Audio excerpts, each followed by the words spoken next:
And now, you're tuned in to RBLR, the home of Tampa Bay's RBLR Sports. Hello, everyone out there in Tampa Bay and beyond. This is James Knowles coming at you for the RBLR Sports Podcast. I am here tonight with my co-host Carlos to talk about the Rowdies like we usually do. Carlos, how are you on this Tuesday evening after a pretty good week? I'm doing great, James. It was a great weekend, as you alluded to, for a variety of reasons. I spent the weekend at the beach, which was very nice, down in St. Pete Beach. So, yeah, I was just down the road from the Rowdies Stadium and hopped on over for a quick game Saturday night, and it turned out very nice. So, As you do. yeah, I mean, it was a fantastic time. If you're on YouTube, you might be able to tell that my forehead's a little, peely right now because I was in the sun too much, but it was all right. Great time. Great time with the Rowdies game. I can't complain, obviously. If you've kept up with the team at all, you've seen it's been a pretty good result, and we'll talk about that in a second. But yeah, James, life is good for the most part, and going back up north for the fall semester at the end of this week. So yeah, that was my last home game for a little bit, unfortunately. And I think last time I left for school, or 2 seasons ago, the next time I saw the team was in the championship game in the final, right? So hopefully, similar situation here. Next time I come back down, it'll be for a final that we win, hopefully. But we'll get there in a second. That's for a couple months from now. But James, before any of that, how are you? Before we talk about the Rowdies, what's going on in your life? What's going on in James Knowles' world? Nothing too much. I got a Spanish class coming up after this, but that's my own, I guess, project in the interim. But for the Rowdies, I don't have a good segue there. We're just going to hop right into it. The Rowdies had a game this past weekend, and as you said, it was a great result for any fans of Tampa Bay sports. The Rowdies ended up winning 4-1 and beat Monterey Bay at home in, the hottest game that possibly we've ever seen. It was different. It was, the heat was coming down in just a whole nother level. I don't know what it was about that day, but it was tough. Yeah, it was credit to all the players. I don't want to stay in my hand here and say oh, these are the real heroes or something like that. But it does take something extra to play in that heat, because that was horrendous. I mean, just sitting there, I was literally my shirt was the same as if I'd been running for, about an hour. So I can't imagine them running stop start for 45 minutes or 90 minutes. Credit to the boys, because they went out there and they did the job. No one on our team predicted the correct score, but we did all predict the correct result. So good job in that sense. Everybody gets a point. That means Eureka and the guest still lead, but now on 17 points. Carlos, you and I are 2 behind on 15. We'll have another game to preview and possibly earn some points in our own pool as the Rowdies travel to Tulsa this Friday night, and we will preview that game, of course. If you could, please like and subscribe to us, RBLR Sports, on YouTube, or subscribe to us on all major podcast platforms. And of course, you can follow us on social media in addition to YouTube, where we ask that you go and subscribe. You can follow us on Instagram, Twitter, Facebook, wherever else at RBLR Sports. So please do that. Finally, before we jump in, I want to say we have another watch party coming up on August 26th. We will be going back to BarrieHaus off the Ybor Strip to watch the Rowdies take on the Miami FC down in South Florida. It is not the messy Miami. It is the lesser Miami, I'm going to go ahead and say, and Tampa Bay is going to be taking them on, but we want to have a good time regardless. There will be a halftime swag giveaway, beer pitcher specials, everything else that we have had at all of the other ones, and possibly some more stuff. Who can say what we'll come up with before then? So do please join us at BarrieHaus. Now, Carlos, let's get into the quick recap here before we do our questions and analysis, and I believe we're starting this game with a change to the starting 11, in fact. Yeah, the starting 11 that actually got posted and advertised and sent out to the world by the Tampa Bay Rowdies actually ended up looking slightly different by the time kickoff rolled around. The official starting 11 at kickoff was Connor Sparrow in goal, Kleeman, Lasso, and Guillen making up a back 3. Antley playing one wing back on the right, with Jordan Doherty and Ekra in between him, and Armin, who was playing the left wing back role. In front of them, you had Charlie Dennis as a sort of attacking midfield in his normal spot, Sometimes ended up playing on the wing, a very free roaming position that Charlie Dennis has. And then you had JJ Williams and LaCava up top as the sort of main strikers. Yeah, the last second change we alluded to just now was Abel Caputo. He was originally a starting 11. Kleeman was not, but Abel actually came off of the field a little bit gingerly, a little bit of an injury. I think it was Nicky Law mentioned it was some sort of bruising in his ankle post game. So nothing major according to him, but yeah, Abel Caputo was not able to start on this night. So there were only 5 players on the bench, James, one of which was a goalie. Very thin roster coming into this game. Monterey Bay actually ended up scoring first, despite a pretty back and forth half. Monterey Bay, I think, was not even the more likely team to come out with a goal in that first half. We had, I think, a couple more clearer chances.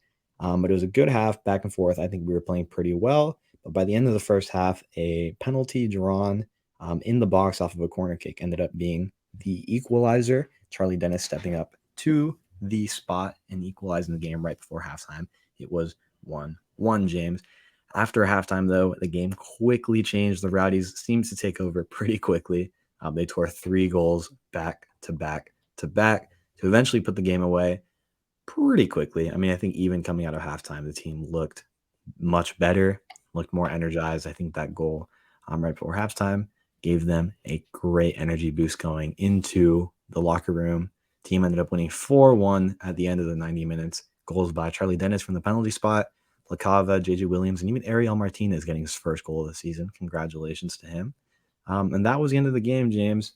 The Rowdies would finish with Charlie Dennis and Jake LaCava on the USL Team of the Week. So that's pretty cool. Charlie Dennis having a pretty great season.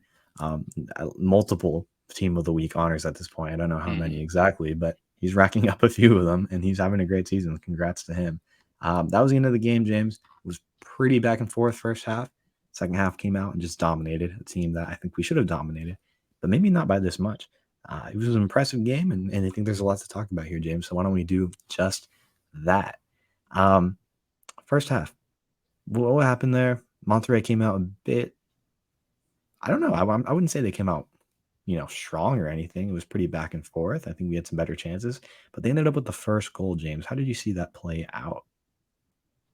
Yeah, I thought that actually the first 10, 15 minutes, let's say, I thought that Monterey, they weren't, the better team, like you said. They Yeah, weren't dominating the Rowdies by any means, but they were doing better in that first 10 to 15 minutes than they were the rest of the first half, and certainly the rest of the game, as I'm sure you can see from the result that it turned out. Yeah, the first 10, 15 minutes, I think that the Rowdies lined up very interesting, and it was we got to speak with Jake LaCava and Charlie Dennis after we spoke with Nicky Law in the post-game press conference, and all 3 of them pretty much said the same thing in terms of the tactics. So I guess that kind of checks out, but it does yeah, also, kind of help us understand exactly where things were if you couldn't, just from watching. But Jake LaCava kind of started on the left, and Charlie Dennis started on the right up front.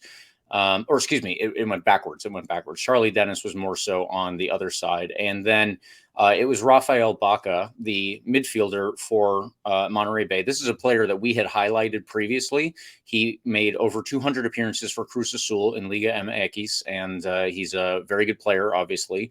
That is a good pedigree to come from. And I realized, listening to this game, why the hell he ended up at Monterey Bay. When he was first drafted to San Jose Earthquakes in MLS, his coach was Frank Yallop, who is with Monterey Bay.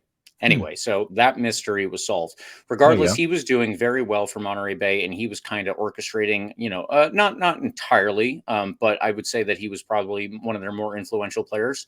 As it turned out, we switched players around. Jake LaCava went to the left side, where I think we've seen him pretty much pop up more over the course of the season, and then Charlie Dennis actually switched into a more right or central side, obviously depending on the play. But he was there specifically to kind of prevent them from getting the ball to Rafael Baca. That was essentially his role after that little switch. So that was 10 to 15 minutes in.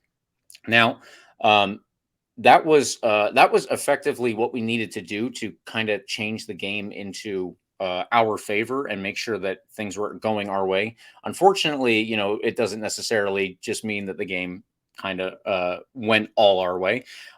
We gave up a goal in that first half, and it was actually the first goal of the game, but it was after that first 10 to 15 minute period. It was 28 minutes in, and honestly, it was just kind of off a poorly defended set piece. And yeah, that's where I really think that I think that that's kind of where we fell apart, was on that set piece. Otherwise, Monterey Bay had a couple of chances here and there in the second half. Honestly, we'll get to it, but they should have leveled it at 2-2. They failed to do that, and we went on and, took it to them. But in the first half, I think that they really didn't create that many significant chances. They did well, certainly, but they were nowhere near potent enough to really put us under pressure. Mhm. And it was unfortunate that it took us so long to get a goal. But I think that what the team kind of went into the game with, their goal, and again, this was something that Nicky Law, Charlie Dennis, Jake LaCava, all three of them said in the post game, that they wanted to effectively just run this team back and forth and back and forth. The difference between the game against Pittsburgh and the game here at home in Al Lang Stadium, the size of the pitch, obviously, it is very different. In Pittsburgh, it is a lot smaller, so they kind of don't have the same width. Here, we could play that game. And, Carlos, this is what they mentioned, all three of them, that they just wanted to pass it back and forth and get Monterey Bay running. And, that's difficult for any team, I think, coming to Florida. That's also difficult for any team that's coming to Florida.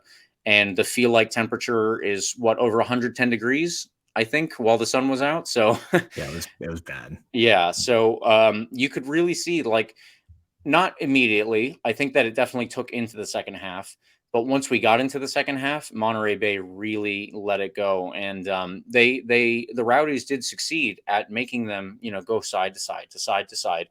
And if it weren't for that kind of sloppy play on the set piece where Monterey Bay scored their goal, I think that it would have been a perfect first half. And if it weren't for the one play in the second half that we'll get to and break down a little bit more, where they should have tied it up, then that would have been an even more perfect second half. But yeah, I think that everything pretty much went to plan as soon as they made that one little change up and put Charlie Dennis where he could mark Rafael Baca out of the game. And we played our game. We played the way that we want the Rowdies to play. And everybody, I thought that, honestly, the midfield, I think Jordan Doherty and Jan Ekra, I will give one quick spoiler and say neither of them is my man of the match, but both of them looked so good in their positions. They were so good at receiving the ball from the back line, either turning into space and carrying it a little bit forward. Both of them did that, not just Ekra, but Jordan Doherty did that multiple times. And one of them to very good effect. And if they didn't have the space to do that, then they would lay it off to either each other or someone on the other wing. And it was just so well executed from the center of the midfield. And I guess that includes Charlie Dennis as well, because he was, heavily involved on the defensive effort, but he was, of course, heavily involved on the attacking side. And Carlos, if you want to take us into the goal itself, I mean, it mostly came down to a penalty, but where did you see that play developing? The penalty leading up to that? That was, it was kind of a weird thing, because honestly, I didn't even notice the penalty happen, per se, the actual foul, right? It was kind of one of those weird moments where you actually don't see a lot of those get called. Maybe more so nowadays with VAR, which isn't really a thing in the USL. But if you look back at it and you take a look at the tape and whatnot, you could see kind of like a clear tug on, I believe it was Guillen, who actually got brought down. A lot of those calls actually just get really overlooked, which is not unsurprising because there's so much chaos in the box, right? You had a couple guys go down, and Guillen actually ended up drawing that penalty. I'm not sure exactly who committed the foul. I think it was Martinez. Sorry, it was Martinez from Monterey Bay that actually committed that foul. He was pretty feisty, that Walmart Martinez. Yeah, he was getting into it with a couple guys. I think it was Antley on the right side of the field that he was getting into it in particular. Winded him up all game. Yeah. And then Antley's a cool player. He doesn't let it get to his head, but he was clearly getting in Martinez's head. Maybe it affected his decision making in this corner kick, because clearly, it was a foul. Brought down Guillen, and yeah, I mean the story of Charlie Dennis stepping up to the spot and just beautiful finesse right into the top left corner. Not too much power on it, just all placement. It's a penalty that's really, really tough for goalies to save. One thing I never understood about Al Lang, James, is sometimes like whenever we get a penalty, have you noticed how like fans get on their feet and start making like a lot of noise? You notice that? Yeah, We were at the game and like the penalty comes up and then everybody's like, "Oh my god, the penalty!" And then Charlie Dennis is waiting to take the penalty, and all of a sudden everybody's like, "Let's go!"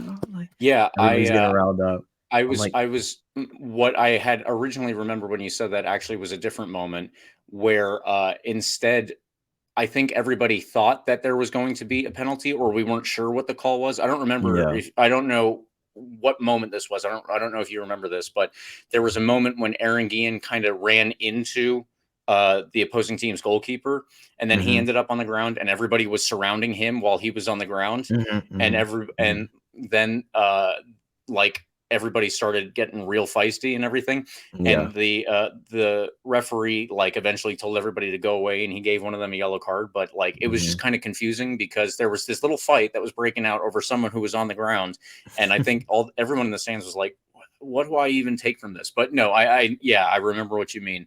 yeah. And So much chaos sometimes with these penalty kicks it and on the it field was and it in the was a stands. very, very weird half in a lot of different ways. Yeah, yeah. But either way, long story short, Charlie Dennis steps up to the spot. Um, Crowd making noise, whatnot, and he puts a ball in the net, nice and easy. 1-1 going into halftime. I think looking back though, James, into the rest of the first half, you go back, there was at least 2 or 3 really good looking opportunities from us. Yeah. Kind of like taking the ball up the field pretty early on too. You have an opportunity from Jake LaCava down the right side of the field. Hmm. He cuts back into the on his left foot, and kind of just tries to rip a shot to the far post. Doesn't get as much power as he'd like on that. I know it's one he would like to have back because it was a really, really good look. But ultimately, a pretty easy save for the Monterey goalie. Similar opportunity down the right side with Connor Antley. Just not too much time later, I believe it was. I'm looking back at the highlights again. 21st minute, Connor Antley takes a ball down the right wing. Let me tell you, I've been very much impressed by his offensive capabilities Yeah. recently, especially with Doggard and Deon Harris out. He's kind of had to adapt a more offensive role than maybe in the past. I mean, we knew he had it in him, obviously, to play that role, but it's almost like by necessity now that he has to get up the field more, and I think he's Right. enjoying it because he's creating a lot of opportunities over there. Yeah, an interesting opportunity down the right side in the 21st minute was a pass from LaCava. He takes on, I believe it was Martinez again, cuts back onto his left foot, leaves Martinez in the dust, and rips a really good-looking shot on the ground that just barely rolls wide to the far post. Another opportunity that could have very easily ended up on the goal. Yeah, ball just went inches wide. I really liked his game, James, and I think he had a great game, and he's having great games, and I'm really interested to see what he can do if he can get on the score sheet and whatnot. Just a few minutes later, Charlie Dennis rips a shot just at the edge of the box, goes just wide. Those are just 3 chances that I'm looking back at the highlights right now. I think we controlled the game, honestly, leading Yeah. up to Monterrey's goal. And then, like you said, set piece, I was maybe just a little bit too – we were a little slow to defend it. Ball falls out to the wing. Moby Fair ends up being the guy that puts the ball into the net. Forrest Lasso was just behind him, couldn't get his foot around to stop that shot. And yeah, Connor Sparrow by himself, just feet in front of this shot. Very little he can do there. And that was, I think, most of the big chances of the half. I know we had at least one more shot. Jake Armand, by the way, had a crazy look towards the end of the first half. Really, Hmm. really nice shot that was saved by I Monterrey's thought that was goalie going Herrera. in. Yeah, it was a really good looking opportunity. Herrera made a great save. But yeah, I was ready to get up and yell goal as well. It was a great look. I love that we're starting to take some shots like that. That's something that we haven't typically done. In my time as a Rowdies fan, haven't seen it very much. So it's Not nice to see that enough. happen. Yeah. And sometimes like that's fine. We don't really need to sometimes if we're playing our game right and getting the ball into the box. But it's good to know that we can do that. If it's needed, if there's space for it. Jake Armand is not a guy I would expect to be the one doing that, but hey, more power to you if you can rip a shot like he did. Great save from Herrera. Am I missing any other big opportunities, James? I wanted to run through that again just to kind of characterize the first half because I said it was back and forth, and it was for the most, like a little bit.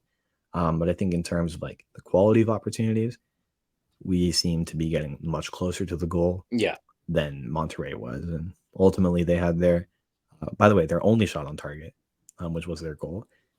So I was generally pretty happy with how the half went. I Yeah. was much happier when we got the goal to equalize it, right? Because I think it was still not really fair to characterize the first half as an even half, but much more fair than going into the locker room losing. So it was a great momentum boost. I think sometimes when you have so many opportunities, it can be easy to get in your own head about not finishing those opportunities. Letting Monterey kind of just sit on that 1-0 lead can be pretty dangerous. So it was really, really nice to get that goal before halftime. And I think it changed the entire dynamic of the game going into the second half. And I think that, you know, a foul that Guillen drew and then a beautiful finish from Dennis really, really gave us the momentum needed to go and dominate the second half like we did.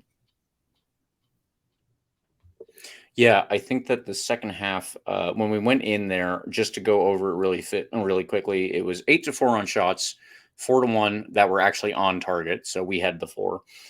As you mentioned, literally one shot of theirs went in. Such as soccer. And this possession was 64-36% roughly. Yeah, and Antley was one of the players that I wanted to highlight for his first half. 2 good shots, obviously, that you already mentioned. One of those was blocked, but one of them was, nearly a goal. He also had 2 great crosses, and then he got into that funny little tiff with Walmer Martinez that we had already mentioned. Just hilarious to see how upset he got about, I mean, I don't know. It didn't seem like that big of a foul to me. Jordan Doherty also got in 2 really dangerous crosses. It was just great link-up play all around, and I think that we were especially doing well going down the right-hand side of Monterey Bay. We carried that, though, forward into the second half. So if we want to move into that now, JJ got a very good shot early on. That was saved. Jordan Doherty, I have a note here. He kept up his runs going down the wing, and one of the cutbacks that he got to Jake LaCava, obviously, then he got his 3rd goal of the season. That got us started very early there. And it was Antley combining with Dennis, and I thought that was I thought that Antley was doing most of the good work to get the ball up the field, going down his wing. But it was 2-1 at this point. And I have my note here. It was in the 57th minute. Despite the fact that Monterey Bay really didn't have a lot of resistance, I think that this is where they were starting to fall apart in the heat. And this is where they were starting to kind of give it away a lot, Carlos. I don't know if you noticed that as well. But in the 57th minute, it was just kind of a long ball. And it went into space. I'm trying to remember exactly how it went. There was a cross back to a wide open player, and I don't remember who it was, who got his shot just wide. I think he was at the top of the 6-yard box, not the 18, but he just hit it poorly, and that was like the last thing that Monterey Bay did pretty much all game. After that, when that particular shot failed, then the Rowdies came back. And we, it was Alex Dixon. I do have the note. It was Alex Dixon who had that wild miss where he totally should have put it away, made the game 2-2. When he didn't, it was pretty much kind of done for them. They didn't really have anything left. And then the Rowdies obviously moved forward to put the game away. I think that it was kind of interesting to see exactly how it all developed. Afterwards, in the 58th minute, literally the next minute, JJ got a deflected goal off of a pass from Jan Ekra. So his goal went in when the goalkeeper just kind of thought it was going here, and then it didn't. That's and by the way, on that play, it was actually Alex Dixon that made the giveaway that Jan Ekra intercepted in Monterey Bay's own end, and then Jan Ekra made that pass. So Alex Dixon had not a great minute and a half there of soccer. Boy. I mean, he actually very, very slow rolling pass to, I'm forgetting I'm looking back at the tape. I don't know which player that is from Monterey Bay, but Jan Ekra, by the way, incredibly proactive, great vision to see that the ball is going slow and that he has the opportunity to step up to it, takes the ball and then controls it too, which is the tough part. Taps it right to JJ Williams. And like you said, JJ Williams with a weird little finish that ends up in the back of the net. But a lot of credit, if not most of the credit, goes to Jan Ekra on that play for the vision, the IQ to see how slow the ball is rolling and to see that opportunity open up for him. It's so many like split-second decisions that happen in a split second, right? Awesome play from Jan Ekra. He doesn't get enough praise on this team, but he deserves it for stepping into, I think a starting position that he maybe wasn't expecting this year even. Yeah, I don't know. We can't really know obviously what the conversations were before the season started, but I've been, a big Jan Ecker fan for a while now, and I think that he is just proving pretty much every game, despite his age, how important he is to this team. Because, like, there's not a lot of players behind him, but beyond that, he is proven his, as you said, his IQ, his intelligence every single game, and just how smart he is. But yeah, I think that he deserves, a lot more praise, and it's always hard to fit it in when there's a player that gets a goal and an assist or 2 goals or whatever when we're choosing Yeah, our man of the match each week. exactly. In the 62nd minute, then we should have actually gone up 4-1. I wasn't entirely sure why that was called back, but I will say, because my prediction the week before was 3-1, I was not totally upset that the goal was called back. Either way, it came back to bite me anyway. I did not get the correct score line either. But yeah, they said afterwards that I guess Charlie Dennis had kind of bundled into Rafael Baca at the edge of the 6-yard box when he was putting the ball into the net. So that was called back, and then it didn't matter because we scored late on in the game anyway when Ariel Martinez got his first one, as you said. So yeah, I mean, what more could you ask for? I would prefer that, we defend a set piece a little better, and maybe that chance that Alex Dixon has doesn't occur. But something like that is going to happen every game. You can't keep a team out. You can't keep a team quiet for 90 minutes. I mean, unless you're playing a bunch of, children, that's not really feasible. So I think that the Rowdies did pretty much everything that they could in this game to, have the best performance possible in disgusting, scorching, awful heat. And yeah, I mean, Carlos, what other comments do you have here? I'm pretty much exhausted myself on the notes I have here. I just thought it was a brilliant performance for back to front, honestly. Yeah, no, super complete performance, like you said. Unfortunately, we let up a relatively silly goal, but it's the nature of the game. Like you said, we're playing professional athletes. I mean, you could be playing. You saw the challenge Las Vegas gave us when we went over there, right? And that's arguably the worst team in the league right now. Same thing with Loudon. Loudon gave us an incredible challenge over there. Like, every team is a challenge if you don't come into play. And the Rowdies came into play, and that was clear. From the first whistle, even though we went down early, like you said, it was clear that we were the better team, and ultimately it showed in the scoreline. Again, I want to go back to that first goal in the first half, in the second half, because Jordan Doherty, again, proving that he's not just like any defensive midfielder, by the way. I mean, he's been getting upfield a lot. Or sorry, I guess downfield. I don't know, whatever. He's been getting into the other team's end a lot, right? Whether that's down on the wing, he's been making a lot of runs into like the right wing and throwing in some great crosses. On this particular goal, right, in the first goal of the second half, he took the ball and ended up like basically on like the touchline at the other end of the field and put in a really, really nice pass that was slowly rolling until it eventually found the goal scorer, which was JJ. Who was it? I gotta go find my notes again. I have them on a different page. Yeah, it was Jake LaCava was the second goal. Sorry. But what great like vision by Jordan Doherty to be making runs like that as a defensive midfielder, running upfield, finding the space and taking that space, right? Not being scared to take that space as a defensive midfielder and just putting in a ball that, somebody's going to find. And Jake LaCava, again, I keep mentioning the word vision, but I think it's really impressive. Like the off the ball movement by a lot of these guys. Jake LaCava seeing that window open up and just making the run even before that pass happens, knowing that that ball could end up in that space there that started to open up. He saw that before the play even happened, made that run and got there in time, right? That ball was super slow rolling, but no Monterey Bay player was able to step up in time to, stop that because Jake LaCava was already there. So just an incredible play all around. I feel like Jake LaCava in particular is starting to come in. Like, everybody had a great game. Yeah. Right? Everybody had a great game. There's no way to deny that. I'm really, really happy with the wingbacks, especially in their current position, right? We're really limited at that position. It's literally just Armin and Connor Antley. There's nobody else behind them right now. So the fact that they played a full 90 like that a quality 90 is really, really impressive and incredible in the heat, like you said. But Jake LaCava, man, like this is a guy that I think just a couple weeks ago I was saying is like so close to like coming back to that full potential that he played at Yeah. with us last season, right? And maybe it's taken him a second to kind of work himself back into the team after being away for a half season or so and Inter Miami, right? I mean, he's such a great player, and it's really, really good to see him kind of coming back into that Jake LaCava that we knew last season, right? The Jake LaCava that was basically right behind Leo Fernandez in terms of offensive productivity, right? I mean, that's really cool to see. So if he gets on fire too, I mean, it's just such a good looking team right now. They're playing offensively. These are the kind of games you love to see because everybody gets involved. Everybody's making the off the ball runs.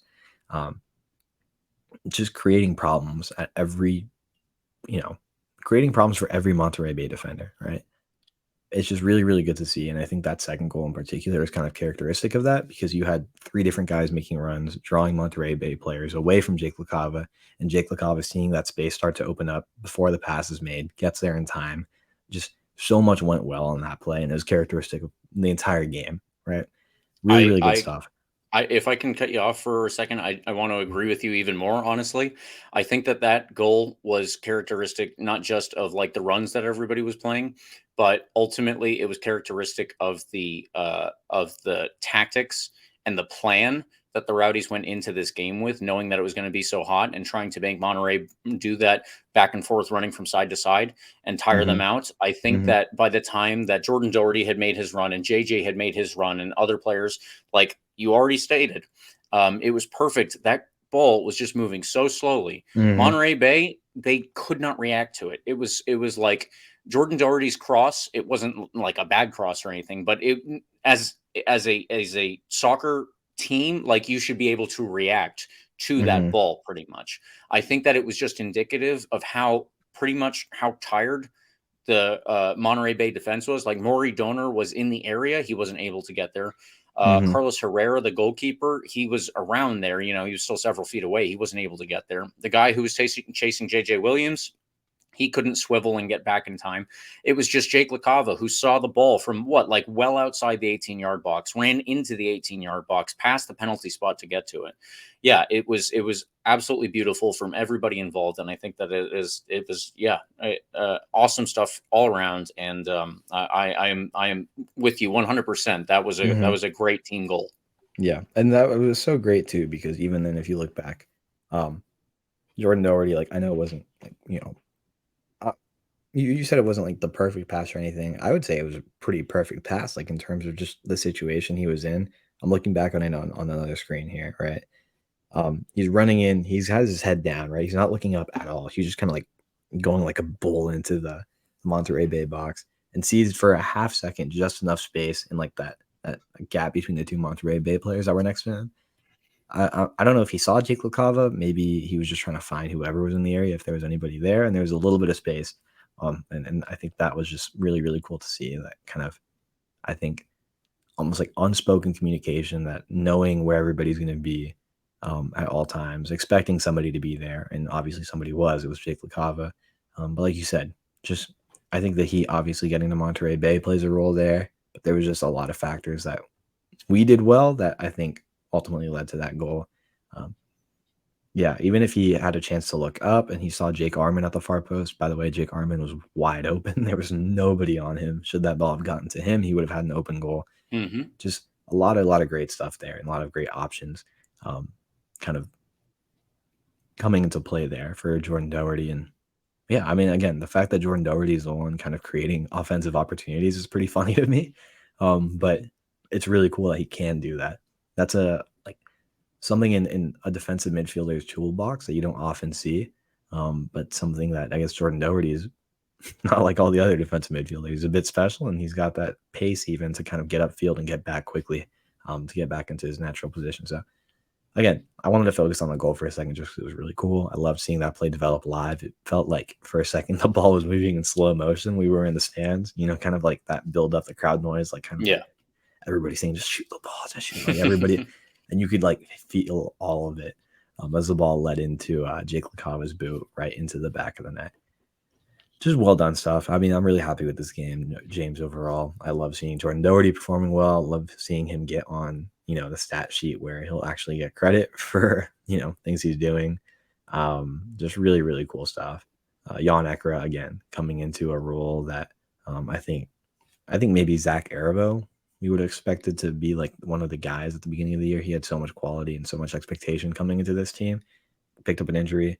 Looks like Jan Ekra would come in and take most of those minutes, and he's been doing it really, really well. Like you said, and I think like the Rowdies mentioned as well, I think it was on Twitter yesterday. There's a reason he's, one of, if not the all-time appearance leader for the USL. Like, he is just consistent, solid, reliable. And sometimes he comes up with moments of brilliance too. Like, he is all of it, and the potential for like really, really great moments offensively as well. He's the whole package, and that's really all you need in a midfielder like him. Complete game. It was really cool to see Ariel Martinez get on the score sheet for the first time with this team, because he obviously doesn't get a ton of minutes.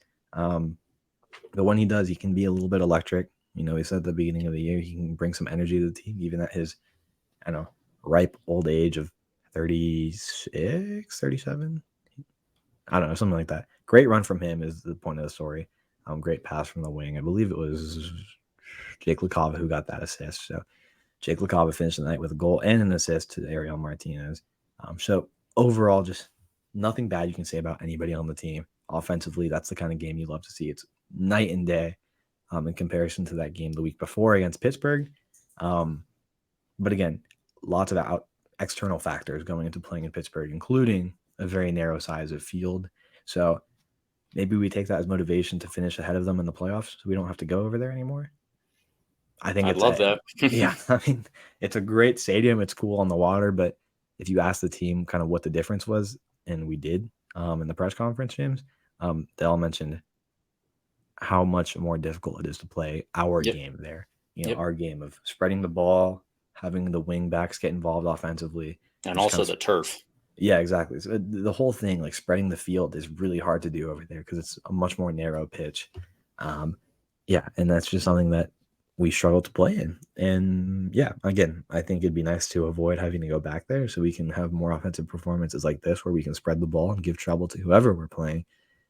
But I don't know. I guess we can adjust if needed if we go back there. Hopefully we don't. But long story short, James, great game, fantastic 90, complete 90. Nothing else I can say about that other than well done to the whole team. There is stuff that I want to hit on with the conditions, but I actually want to leave that to the preview to talk about. So let's just do our man of the match here. Carlos, who was your man of the match for this one? Yeah, my man of the match, James, was Jake LaCava. It was a pretty easy answer for me. Apart from his, man of the match, worthy goal and assist. Once you get a goal and assist, it's pretty hard to not be man of the match.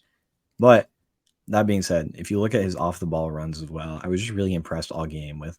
I know you said you weren't going to mention the conditions for a little bit, but I noticed him in particular just constantly making runs behind enemy lines, constantly giving the Monterey Bay back line something to think about. Yeah. Like they were always at least trying to keep an eye on him while watching the ball, even if he was nowhere near the ball. You could see Jake LaCava constantly making runs, often not getting the ball, maybe more often than not getting the ball, and still looping back around, coming back and doing it again, just constantly giving him problems. And that's something that just has such a huge psychological effect on a back line, knowing that you're constantly going to have this like rascal just constantly making that run makes life so difficult for a back line, especially with guys that can distribute a great ball like Doherty, like Ekra, like Dennis. I mean, there's trouble all night when you have Jake LaCava being proactive and making those runs like that. It's really, really great to see because he has the pace to do it. He has great dribbling ability to take guys on one-on-one once he gets that ball. So it was lovely to see that in action. And I think it caused a lot of problems. I think it caused the back line to think twice about, stepping up to the ball and had him, created space for whoever was actually carrying the ball downfield. Just a lot going on. So, and I think he did more than enough well to earn my man of the match vote, including, obviously, I didn't even mention really go into too much analysis on his goal and assist. Just great overall performance from him. He seemed really happy in the press conference. Obviously, he got a goal and assist. Yeah. And he even mentioned, like, he feels like he's coming kind of back into form with the Rowdies like last season. So I think it's great to hear his confidence coming up. Because again, like if he's the guy that can get firing on all cylinders too, like it's going to be awesome to see that play out in the next couple games. Absolutely. Absolutely. And that takes us to my man of the match. And despite wanting to go with either Jan Ekra or Jordan Doherty or anyone else, I did not go with anyone who was on the score sheet, but instead I chose Connor Antley for this game. I think that Connor Antley, I think that he was extremely positive with everything that he did with the ball. I think that his defensive work without the ball was fantastic. And I think that he especially showed that when he was up against Walmer Martinez, someone that we said he already got into a tiff with. And he ended up getting Walmer Martinez pretty much to earn himself a yellow card and possibly give away a penalty just by ticking him off over and over. There was one in particular where they ended up both on the ground. And as they stood up, Connor Antley has a smile on his face, and Walmer Martinez is kind of yelling at him and like yelling at the referee. And Connor Antley goes to give him a hug and like touch the back of his head, and Walmer grabs his hand and pushes him away, and he's like still yelling. So it was pretty funny, but that wasn't the reason. I think that it was just his play on the day was extremely impressive. Even though he did not actually get on the score sheet, he was there. He was either the guy who was like the last one before the play that or the assist that got on the score sheet or the goal. Then he was, if that wasn't the case, then he was the guy who was involved with the play from the start, just because he was the one who was most involved, I think, between the left wing back, Jake Arman, and the right wing back himself at moving the ball forward. So, it was a great performance, and I wish that I could give it to Doherty or Ekra, like I said, but not this week. Hopefully, cross my fingers that that comes up in the future, because I absolutely think that they deserve it. Yeah, I think we can give them, James, is our podcast. We can make up like honorary man of the match award. I'm giving my honorary man of the match award to both Jan Ekra and Jordan Doherty, because again, countless fantastic games at this point, incredibly underappreciated just because they don't show up on the stat sheet as much. But at least Jordan Doherty did this time, so that was pretty cool. Did Jan Ekra? Oh, Jan Ekra got an assist as well. Yeah, my bad. You got the assist on the third goal. The goal's JJ Williams. So fantastic to see them get involved in the offense. They usually do, at least in some role, but it's nice to see them end up with an assist at least. Okay, James, I think we covered the game enough, right? I think so. Cool.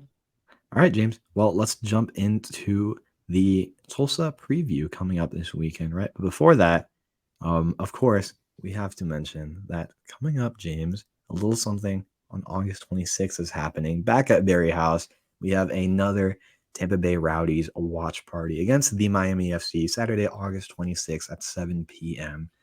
The live pregame show starts at 6:15 p.m. at BarrieHaus with plenty of halftime swag to give away. Join us for some free merch that you can win and leave with a little bit of free cool stuff. Can't go wrong with that. And on top of that, James, are you kidding me? Beer pitcher specials cannot go wrong.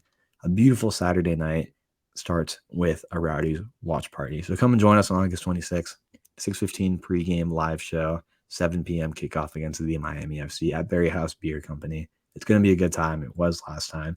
It was great seeing everybody there. And we'll have another good time on August 26th, James. Absolutely. I cannot wait for it. And like you said, it's going to be hopefully more fun than the last time, but that depends on you listeners to get there and make it an even bigger crowd. I think that we were close to 30 people last time, but yeah, we were over. Yeah. 30. So there you go. If you want to be part of that 30 plus 40, 50, 90 million crowd, then you got to show up. But anyway, we'll see you there. Carlos, if you could take us into this Tulsa preview. James, we are leaving the comfort of our home at L. Link Stadium and going to Oklahoma, which is like, I don't know, I've never been there, but I assume it's not as great as downtown St. Pete. We're going to Tulsa, playing FC Tulsa away at Tulsa this Friday at 9 p.m. Eastern Standard Time. Your Tampa Bay Rowdies will be traveling over there to take on a Tulsa team that has 29 points from 24 games, 8th place in the Eastern Conference. Not a bad team. We beat them 3-0 on July 29th, if you recall. A pretty solid performance. It was Neil Collins' going away game, if I'm not mistaken. And yeah, currently the Rowdies stay in third in the East with 41 points from 23 games. We are 6 points back from Pittsburgh. We have 2 games in hand on them and 2 games in hand on Charleston, who's in front of us with 43 points. So definitely space to potentially even climb the ladder up to first place if we can win those 2 games in hand over Pittsburgh. That being said, Tulsa's recent record is a mixed bag with 2 wins, 2 losses, and a 1-1 draw versus Colorado Springs. They have mostly maintained their 4-2-3-1 formation, James, with some formational flexibility. They'll likely have 4 at the back, anchored by Michael Nelson in net. Justin Malou, Rashid Tata, Ruxi, and Pat Segrist usually make up that back line for Tulsa. Eric Bird and Tommy McCabe are the central midfielders, with Milo Yosef, Moses Dyer, and Marcus Epps up top. Again, Marcus Epps, a name we've mentioned more than once before. Good player, USF guy. Philip Goodrum is still the danger man. Hasn't changed since July 29th. We can shut him down. I think we shut down a majority of Tulsa's offense. Yeah, Philip Goodrum moved to Tulsa again. If you recall from Memphis, it was that kind of weird situation where Memphis didn't really want to let go of him. Goodrum has 7 goals, all of which came with Tulsa this year, obviously. And then again, USF alum Marcus Epps has 6 goals, Milo Yosef on 4 goals, and Moses Dyer also has 3 goals. Dyer has 4 assists as well. Epps and Goodrum both have 3 and 2 assists, respectively. Decent amount of guys to keep an eye out here offensively. We mentioned them, leading up to the July 29th game. Again, not much has changed since then in terms of their offensive capabilities. A lot of it runs through Epps. Most of it runs through Philip Goodrum. You can shut down Goodrum. You can shut down the guy that gets the ball to Goodrum. You shut down a good chunk of their offense, if not their entire offense. So that being said, tougher to play in Tulsa against Tulsa than it is playing at home against Tulsa. So could be a tighter affair than it was here at home when we won 3-0. If you recall, Tulsa actually wasn't playing that bad of a game. We ended up winning 3-0 after we started pulling away. But yeah, going to be a bit tougher on the road, James. How do you see this game playing out? Yeah, so this is where I will bring up again the conditions here. Now, I think that the conditions this past weekend, obviously, for anyone who attended, were pretty extreme. For anyone who didn't, maybe you made the right choice. But in future, I'll never say that again. You got to go to Al Lang Stadium for any home games. In future, though, I think that we're going to have to obviously be able to play and kind of wear down a team, but not just relying on the fact that it is a bajillion degrees outside and about as hot as the surface of the sun when we are actually on the field. If Tulsa play, I believe, Carlos, I'm not sure. They play at One OK Stadium. I'm pretty sure that is another former baseball field, but I don't think that this one is like well converted. I think that this is closer to Memphis's stadium than it is like our Al Lang's conversion. Yeah. So it's kind of trash. Yeah. So it's probably not going to allow us again to play our game, the way that everybody in this past post game said they wanted to, to take us back one more time. Pittsburgh, small field, Al Lang, big field. So you get to play a lot more width when you're at home. Here, I don't think on One OK Stadium we're going to be able to do that. I think that in fact we're probably going to have to play our game more to them, like play more reactively towards the way that they're going to go. And it's going to, if we can sort out how to beat teams without playing on the Al Lang size field, then that's going to be important, obviously. I mean, that makes sense. But then the other one, of course, all of the injuries that we're dealing with, all of the injuries are just such a big problem. Can we deal with both of these problems at the same time in one game? Hopefully, obviously, when we go against Tulsa, I think that Tulsa is going to be a good challenge. They are not like a bad team. They're just on the playoff bubble. I think that they're right outside of it, if I'm not mistaken. But if they are able to, if they're able to win this game, then obviously that would probably put them into a playoff spot. So they're going to be looking at this and they're going to need these 3 points pretty much. If we can go out there and if we can earn the 3 points, then I think that puts us in good stead for not only dealing with the problems in the interim, which are shorter term, the injuries, and then also dealing with, I guess, something that is a bit longer term, where we can, kind of adapt ourselves, adapt our own team to playing on a field that doesn't necessarily suit us. And I think that's important in both senses. And also, of course, we're going to have to be able to defend a little bit more. I think Monterey Bay, they're not a bad team, obviously. I don't think they're doing very well out west, obviously, at the same time. But Tulsa has a much better attacking unit. So we are going to have to marshal our defense a little bit better in this game than we did against Monterey Bay.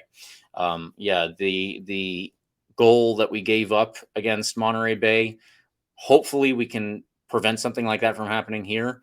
And if they get the same kind of chance in the 57th minute that Alex Dixon got, and he just put totally wide, I think pretty much anyone on the Tulsa attacking unit, Milo Yosef, Moses Dyer, Marcus Epps, Philip Goodrum especially, they're going to put that away. So if we can really control it on both sides, that's going to put us in good stead for the future.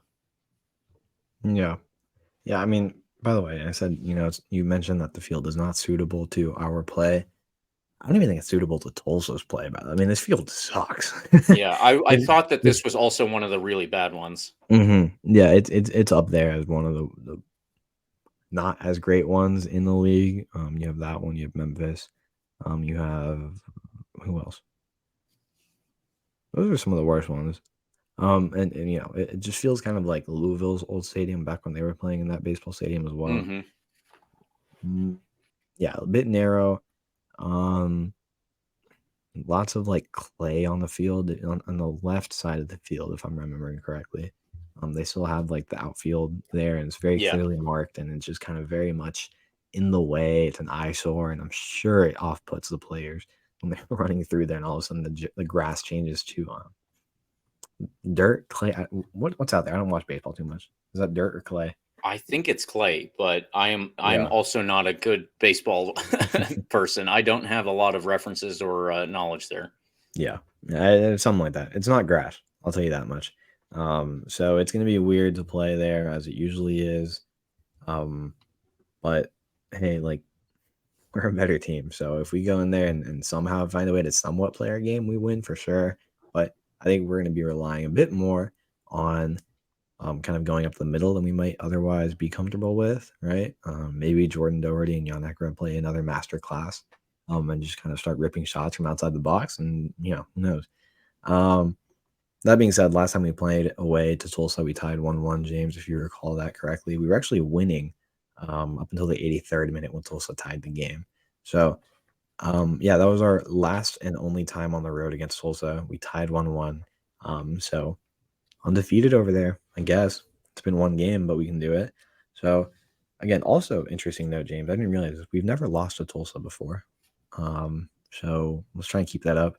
Hopefully come out with a win, but honestly, it's a very, very weird field and not one that we've played at often. Again, we've only played over there once in our history at that field. So it could be a doozy, could not. It's really up in the air. Like, there's the field factor is so big, honestly, that it can go either way, or just be a pretty boring tie, right? Because I could see a situation where we kind of play like we did in Pittsburgh, and we just can't create a lot offensively. And Tulsa can't create a lot offensively because we're pretty solid, defense, great back line. Jordan Doherty and Jan Ekra are great at cutting off passing lanes.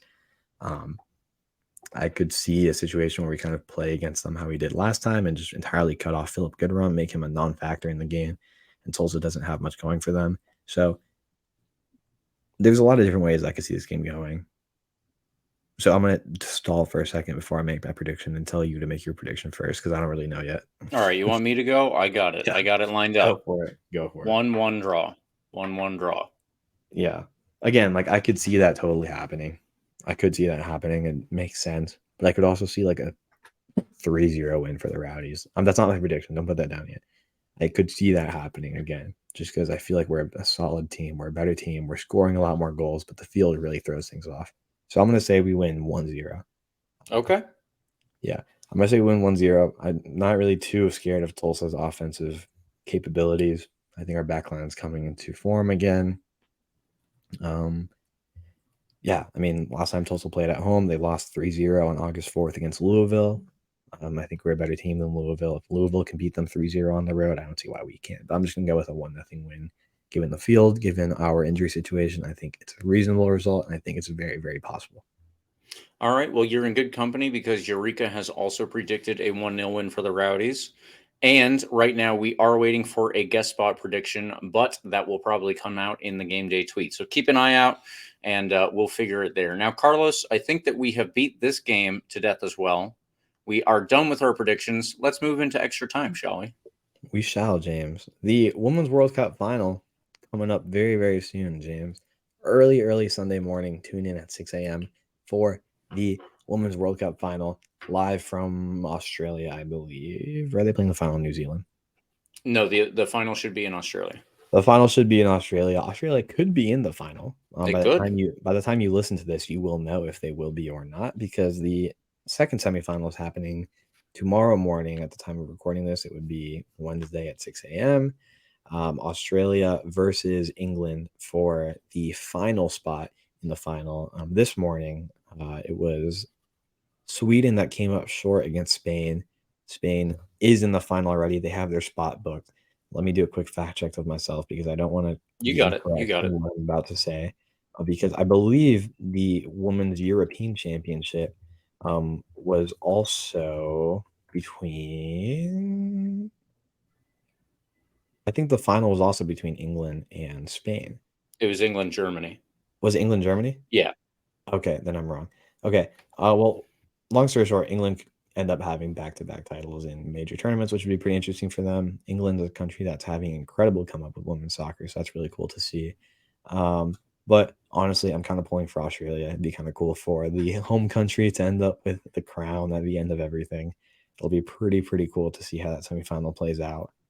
I'm going to try so hard to to wake up for it. It'll be at 6 a.m. So I'm going to try and wake up for that. And I'll definitely be up for the final, because that's going to be a good one no matter who is in the final, James. It's going to be a good time. Be sure to tune into that. Lots of great stuff happening there. Yeah, I will definitely be watching, even if it is early for a Sunday morning. It is the time that I usually get up, so I guess it won't be terribly weird, but There you go. I would prefer to not do it on a Sunday regardless. This will be out of my usual plans. The last thing that we want to bring to your attention, you might have heard of it before. I'm not sure if you have or haven't here, but Carlos, we do have an announcement. There is another RBLR watch party coming up.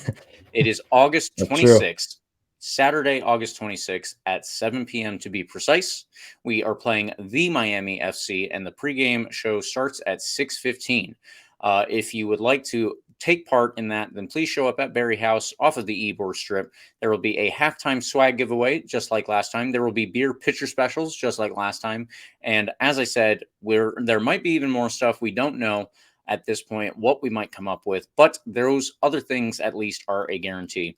Please do join us. Last time we had over 30 people. We would love to get to 40 or 50 and make BarrieHaus pretty much like, green and gold, just a sea of Rowdies fans. And that would be awesome. So, yeah, if you want to take part in beer pitcher specials, if you want to possibly win some free swag, if you want to watch the Rowdies, hopefully play a good game at the same time, all of those things can be found in one place, and that is BarrieHaus Beer Company on August 26th.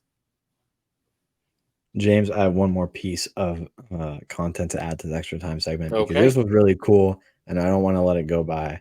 By the way, an Ecuadorian player became like the most expensive English Premier League transfer of all time last That's week, right.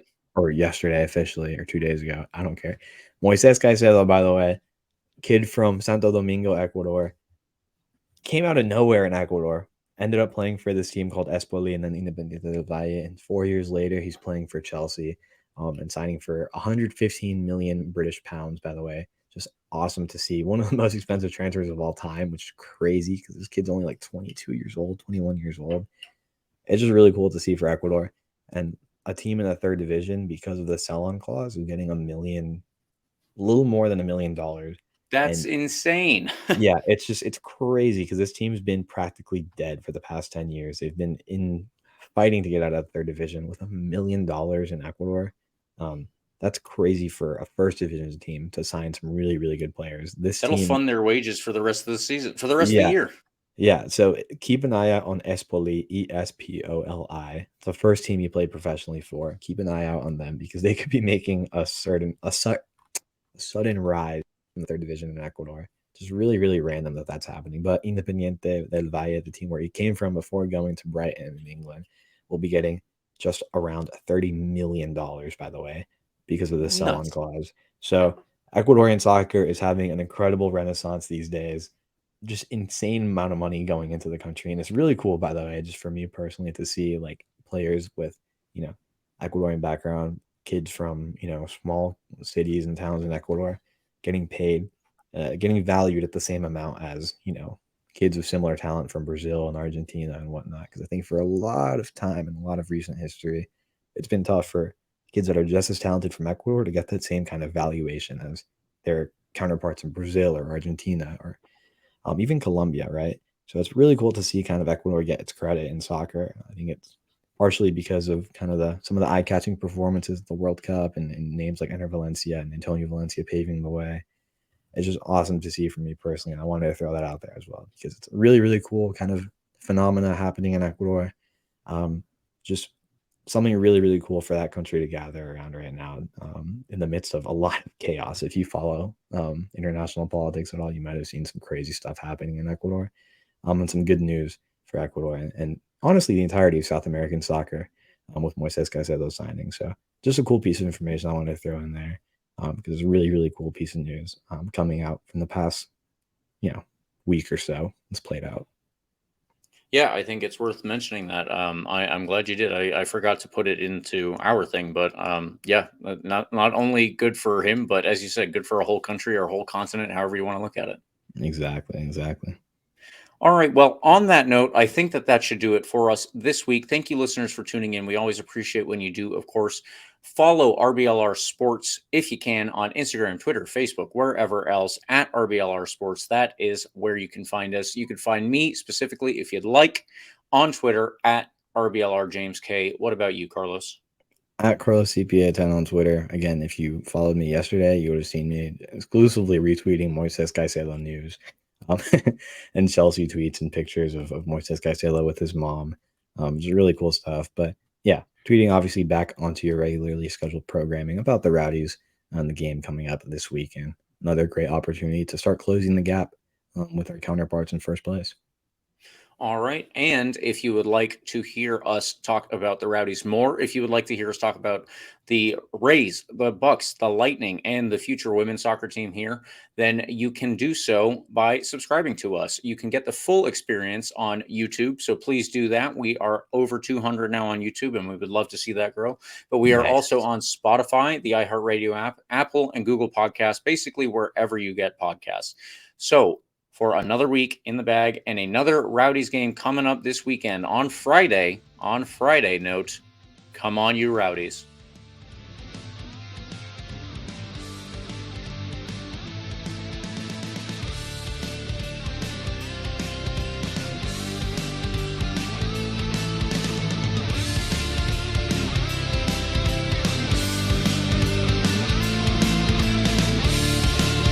Thank you for tuning into this presentation by RBLR Sports. On your way out of the stadium, please remember to like and subscribe.